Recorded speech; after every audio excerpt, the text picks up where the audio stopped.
के साथ ऋतु ज्ञानवानी, आप देख रहे हैं 2023 का महासंग्राम। सबसे पहले बात बीजेपी की बड़ी बैठक की। दूसरी और तीसरी सूची के प्रत्याशियों की बैठक होने जा रही है। बता दें, रात 8 बजे सीएम हाउस में बैठक होगी। 40 प्रत्याशियों की ये बैठक होगी। अजय जामवाल, सीएम शिवराज सिंह, भूपेंद्र यादव शामिल होंगे। अश्विनी वैष्णव, वीडी शर्मा बैठक में मौजूद रहेंगे। केंद्रीय मंत्री नरेंद्र सिंह तोमर, प्रहलाद पटेल मौजूद रहेंगे। तो बेहद ही खास ये बैठक होने जा रही है। बाकी के जो बच्चे प्रत्याशी हैं उन पर मंथन जो है लगातार चल रहा है। आखिर कौन होगा, किसे प्रत्याशी बनाया जाएगा, अगली लिस्ट पर जो है लगातार मंथन हो रहा है। और आज फिर से मंथन का दौर जारी रहेगा। जो नाम घोषित हो चुके हैं, जो लिस्ट जारी हो चुकी है, उनकी आज बैठक होनी है। खास ये बैठक जो है होगी। ये भी बता दें आपको, जो नाराजगी है वो भी कहीं ना कहीं दूर करने की कोशिश इस बैठक के जरिए की जाएगी। रात 8 बजे सीएम हाउस में बड़ी बैठक होने जा रही है। 40 प्रत्याशियों के साथ मंथन होगा। मुख्यमंत्री शिवराज सिंह चौहान मौजूद रहेंगे, साथ ही साथ उनके साथ दिग्गज नेता भी मौजूद रहेंगे। प्रदेश अध्यक्ष वीडी शर्मा भी इस बैठक पे मौजूद रहेंगे।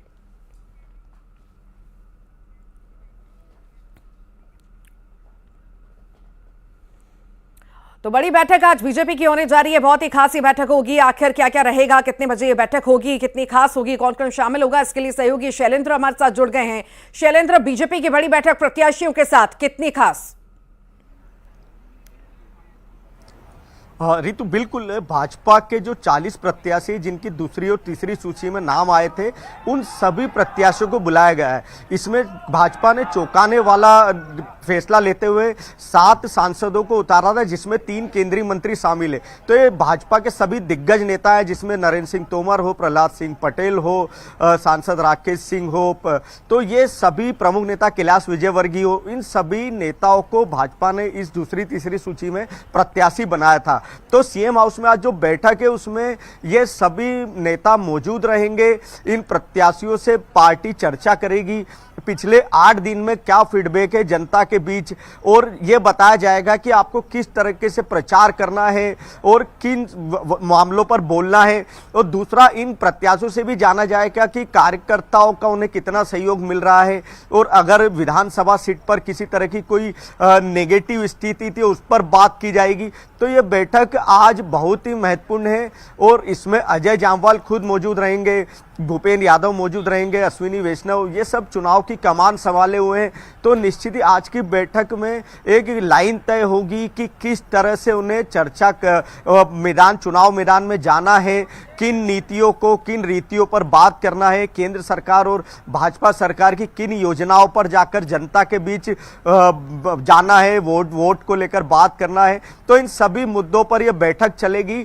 और इसमें यह भी चर्चा, क्योंकि आज दिन भर जो बैठकें हुई उसमें भी चर्चा हुई है कि अब इसके बाद की सूचियां भी जारी होना है। तो आज का दिन भाजपा में दिन भर बड़ी महत्वपूर्ण बैठकों का रहा, और निश्चित ही आप शाम की बैठक के बाद कहीं ना कहीं ये बात सामने आएगी कि किस तरीके से चुनाव भाजपा को लड़ना है। ठीक, बहुत बहुत शुक्रिया शैलेंद्र जानकारी को साझा करने के लिए।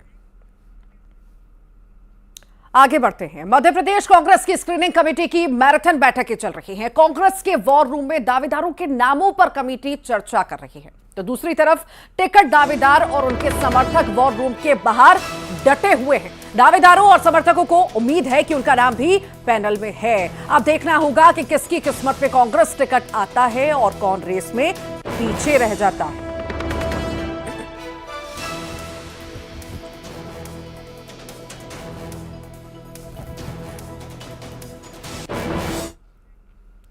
मध्य प्रदेश कांग्रेस स्क्रीनिंग कमेटी के सदस्य कांतिलाल भूरिया ने कहा कि पैनल के नामों पर चर्चा चल रही है, सीटवार चर्चा चल रही है, और उन्होंने बताया कि मौजूदा विधायकों की सीट पर भी चर्चा की गई है, जिसकी रिपोर्ट सर्वे में खराब है। उस पर दोबारा से सर्वे कराया जा रहा है। आज की स्क्रीनिंग की बैठक में समय लगेगा। कांग्रेस को उम्मीदवार घोषित करने की जल्दी नहीं है। कांतिलाल भूरिया मेरे साथ हैं। सर, करीब 5 साढ़े 5 घंटे हो चुके, मीटिंग अंदर चल रही है स्क्रीनिंग की, आप भी उसमें थे, हुआ क्या? अब मीटिंग चल रही है क्योंकि हर सीट के ऊपर डिस्कस होता है। अभी तो रात की 11 बज जाएगी, तो अभी मैंने क्लियर है नहीं, पैनल बन रही है। हाँ, जहाँ कोई विवाद नहीं है तो सिंगल होता है, पर कई जगह तो है ही 2-2, 3-3 नाम, सभी एक से एक नेता हैं। तो इसलिए पैनल में करते जा रहे हैं और फिर बाद में ये चीजें फिर बाद में डिस्कशन में फिर लाएंगे। तो उसका मतलब सर्वे कराने के लिए भी बोल रहे हैं कि 2-3 नाम तो उसको आदमी स्पेशल भेज के या वहाँ की रिपोर्ट लेके फिर उसको करेंगे।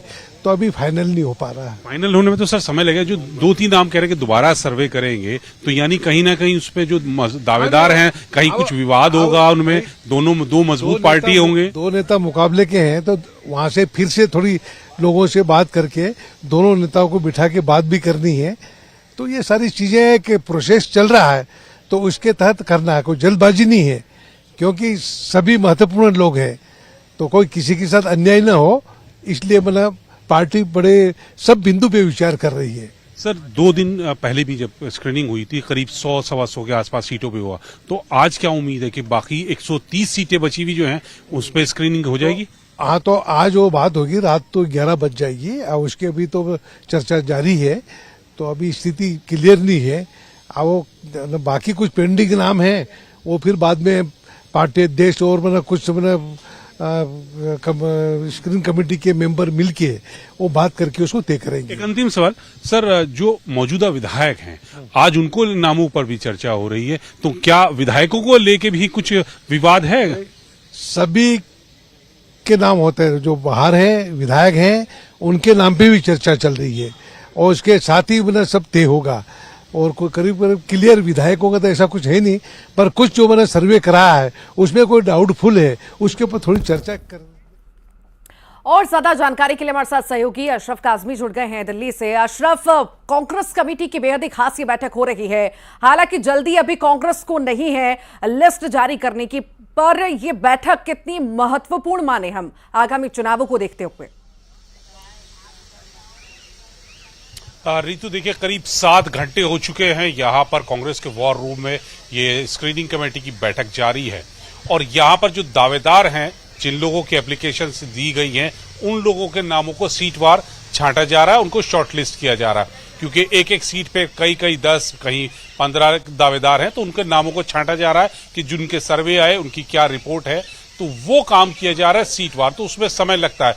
2 स्क्रीनिंग कमेटी की बैठक पहले हो चुकी है, उसमें कमलनाथ ने दावा किया था कि करीब 100 सीटों के आसपास हम कर चुके हैं, आज फिर हो रही है, तो 7 घंटे हो चुके हैं। और जैसा कि कांतिलाल भूरिया कह के गए कि मीटिंग रात को 11 बज सकते हैं लंबी चलेगी और उम्मीद की जा रही है कि आज की जो बैठक होगी इसमें स्क्रीनिंग का काम जो होगा वो पूरा कर लिया जाएगा। और आप रितु देख सकती है कि मेरे पास यहाँ जितने लोग खड़े हैं ये सब दावेदार हैं या दावेदारों के समर्थक हैं जो अलग अलग जगहों से यहाँ पर आए हैं, अपने जो खुद का टिकट मांग रहे हैं या किसी के समर्थक है, वो लोग हैं, वो भी नहीं हट रहे और सबका दावा है कि हमारा नाम पैनल में है, सर्वे में है, हम सबसे ऊपर हैं। और सभी लोगों ने, जो राज्य के बड़े नेता हैं, चाहे वो दिग्विजय सिंह हो या कमलनाथ हो, उनसे अपनी पैरवी भी कराई है। खुद बात करते हैं। आप कहाँ से हैं सर? मैं शिवपुरी जिले की करेरा विधानसभा से आया हूँ।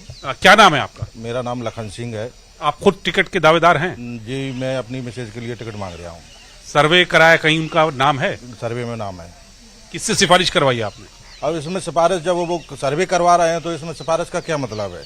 यहाँ भी तो आप आए हैं, यहाँ पे फिर यहाँ क्यों खड़े हैं? देखो क्या है, जब सर्वे वो करा रहे हैं तो उसमें सिफारिश तो किसी की चलना ही नहीं है। हमारे नेता जो भी हैं सब जो कहते हैं कि देखो जिसका नाम सर्वे में आएगा उसको टिकट दिया जाएगा।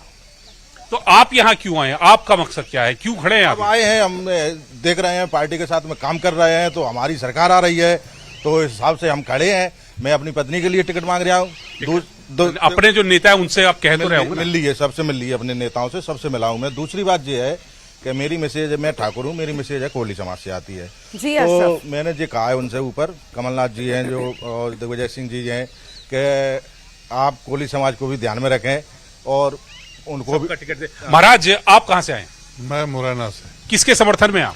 दिनेश गुर्जर। मुरैना से दिनेश गुर्जर जी के। जी।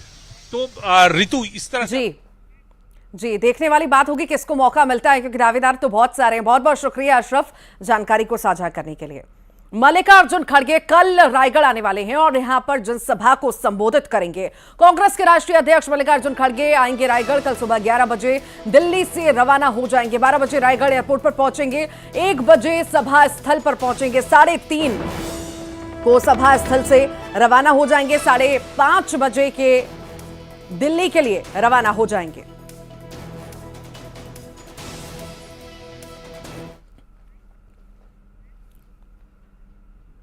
चलिए आगे बढ़ते हैं, बात करते हैं खंडवा की, जहां पर पहुंचे भाजपा के वरिष्ठ नेता और राज्यसभा सांसद मुख्तार अब्बास नकवी ने जातिगत गणना पर क्रेडिट लेने वालों की होड़ में शामिल नेताओं की नीयत पर सवाल खड़े किए। उन्होंने कहा कि इस मुद्दे पर न तो क्रेडिट की कबड्डी खेलनी चाहिए और ना ही सियासी रोटियां सेकनी चाहिए। कमलनाथ के भगदड़ जर्जर पार्टी वाले ट्वीट पर पलटवार करते हुए उन्होंने कहा कि यह दिन में भी सपने देखते हैं। वहीं इंडी गठबंधन के लिए साफ कहा कि 24 की चौपाल में चारों खाने चित गिरेंगे। नकवी यहां विधानसभा चुनाव से पहले केंद्रीय चुनाव टोली के निर्देश पर प्रभारी के रूप में पहुंचे हैं।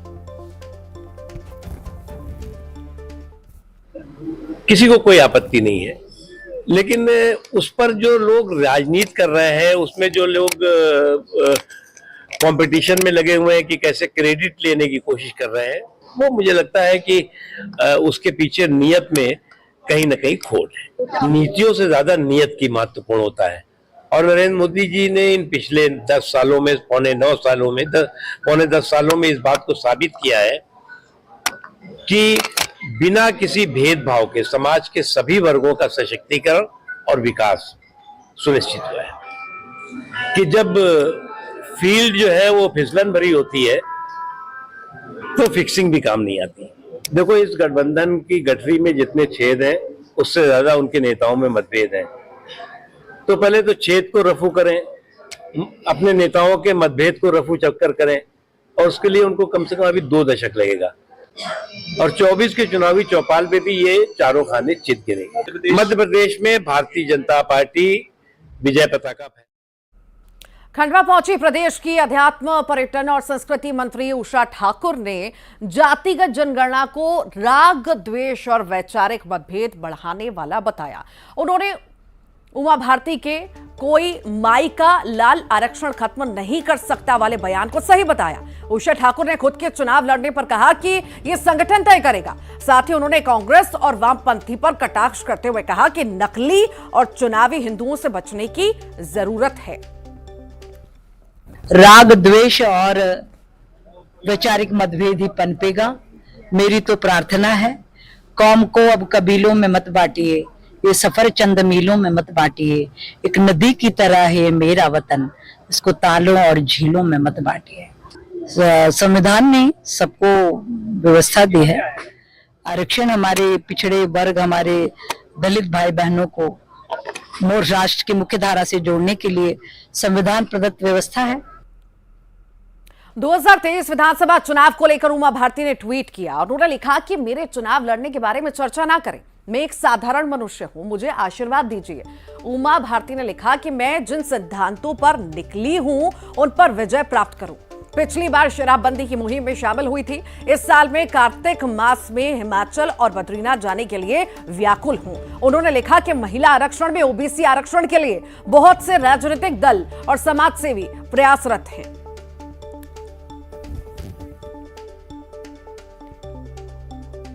तो अपने बयानों को लेकर के हमेशा चर्चाओं में रहने वाली उमा भारती ने फिर से एक बयान दिया है और उसके बाद उन्होंने कहा कि मेरे बारे में मत सोचिए इतना, बस आशीर्वाद दीजिए। चुनाव लड़ेंगे नहीं लड़ेंगे तो समय बताएगा, इस बारे में चर्चा ना करें। तो ये ट्वीट भी उनके द्वारा किया गया और ये बातें भी उनके द्वारा कही गई।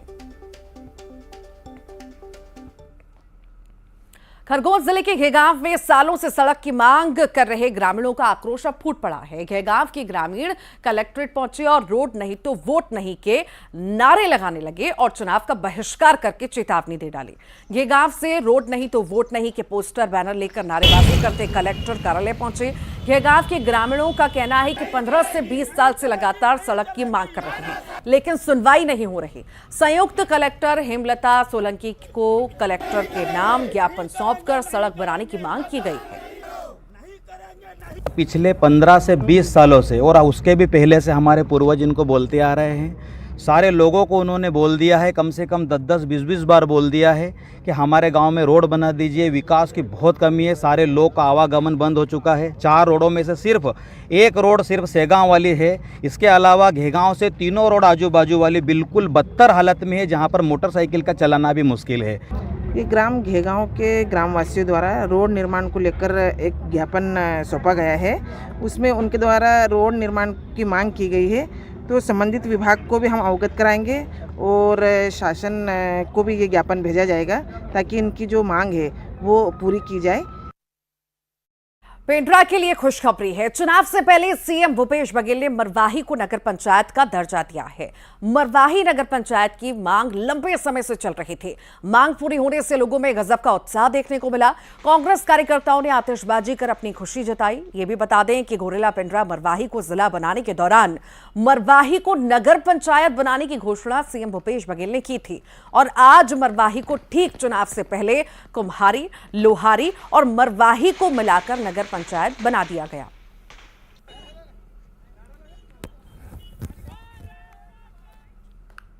और 2023 के महासंग्राम में फिलहाल के लिए इतना ही।